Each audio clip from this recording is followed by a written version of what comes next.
Bom, eu pedi o tempo de liderança porque, primeiro, a gente tem que ter muito cuidado e muita cautela quando nós vamos falar de futebol. Mas, nesse caso, eu não vou falar de futebol. Eu me sinto mais que na obrigação de vir aqui me manifestar e tomar atitudes com responsabilidade a respeito da administração, hoje, de um clube que é patrimônio cultural, histórico, da nossa cidade de Campinas, que é da administração que estão fazendo com o Guarani Futebol Clube, que estão dilacerando o seu patrimônio. Então eu, como agente público, e óbvio, nunca me escondi, como bugrino, eu me sinto na obrigação de apontar algumas situações graves que estão ocorrendo, não no futebol, mas sim vendo o time, como outro time aqui de Campinas, são patrimônios culturais, são patrimônios históricos e fazem parte, sim, da nossa cidade. A história, óbvio, da minha família com o Guarani não começou na minha geração. Começou lá atrás, em 1930. E aqui eu coloco para todos verem, numa revista de 2 de abril de 1961, o Jubileu de Ouro, quando o Guarani fazia 50 anos, meu avô, Elvino Silva Filho, aos 5 anos, como mascote, eles nem chamavam de basquete, eles chamavam aqui de grandes cestobolistas, de 1930. Então eu me sinto, estou dizendo, fazendo essa retrospectiva, porque começou lá em 1930 com meu avô, Elvino Silva Filho, com meu pai, Elvino Silva Neto, comigo, Marcelo de Chauvin Silva, e agora com os meus filhos, Henrique e Gabi. E o que estão fazendo com o nosso time não é algo aceitável.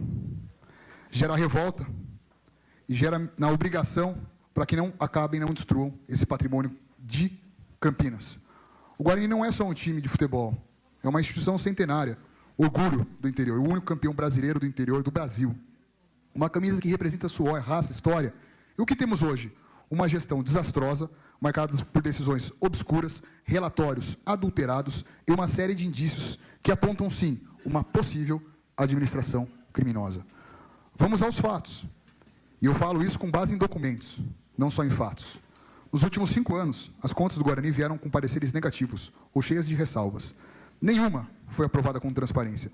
Os prejuízos de 2020 e 2024 superam um rombo de 50 milhões de reais. E esses números ainda podem estar maquiados, porque, pasmem, há valores repassados e omissos, escondidos da torcida e dos conselheiros. Em 2024, finalmente, a diretoria reconheceu um prejuízo de mais de 20 milhões, que deveria ter sido revelado anos antes. Isso não é má gestão, senhores. Isso beira a má-fé. E não é por aí, e não para por aí. O Conselho Fiscal, que deveria ser o guardião da lisura, parece mais um escudo da diretoria. A auditoria afirma que há valores que simplesmente não aparecem. Há demonstrações financeiras não retratam a real dívida do clube. Em dezembro de 2024, consta um caixa de 186 mil reais no final do ano. E mesmo assim, o clube contraiu empréstimo com juros. Qual é a lógica disso? Senhores, a situação é escandalosa. Empresas fornecedoras aparecem nos balancetes. Até aí tudo normal. Mas ao investigarmos os CNPJs dessas empresas, encontramos nomes ligados a dirigentes da própria gestão. Óbvio que isso se trata de conflito de interesses. E o Projeto Bugrinho? Vejam só. Uma iniciativa muito bacana, voltada para 260 crianças, arrecadou menos que a sauna do clube no ano passado. Isso mesmo, a sauna lucrou mais que um projeto de base. É esse o compromisso com o futuro? E a loja oficial do clube? Não bate metade das metas projetadas. E uma transferência suspeita de mais de R$1 milhão foi antecipada para uma empresa mexicana que, segundo a Receita Federal, nem autorização tem para operar no Brasil. Diante de tudo isso, eu me pergunto, onde está o Conselho de Ética? Onde estão os conselheiros que deveriam zelar pela integridade dessa instituição mais que centenária? Como vereador da cidade, e como, obviamente, torcedor, eu não vou me furtar, viu, Permino, em oficiar os órgãos. O Ministério Público já vai ter um relatório de tudo o que está acontecendo. para que seja aberta uma profunda e séria investigação, antes que esse pessoal acabem com um patrimônio gigantesco que tem o Guarani. O Guarani não pode ser feudo de ninguém, não pode ser fonte de lucro pessoal a custas do nosso suor. O Guarani merece respeito. E assim, no primeiro jogo que eu fui, que meu filho me fez ir, eu bati na porta do camarote no feudo, do então dirigente, abri com total respeito e disse assim: isso é uma falta de respeito. Eu concluo esse pronunciamento com dor, mas dor no coração. Porque não é só futebol, é patrimônio público, é memória coletiva, é afeto, é carinho, é amor, é paixão.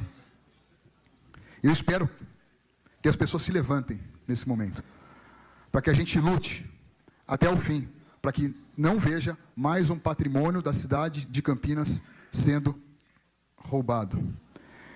Digo e repito, se for preciso, iremos às últimas instâncias. O Guarani não é de meia dúzia. O Guarani, ele é do povo campineiro, ele é da memória daqueles fundadores desde 1911. Ele é da memória do meu avô, mascotinho do time de sextabolistas. Ele é a memória do meu pai. Ele é a minha memória. Ele é a memória do meu filho. Ele é a memória dessa gigantesca e apaixonada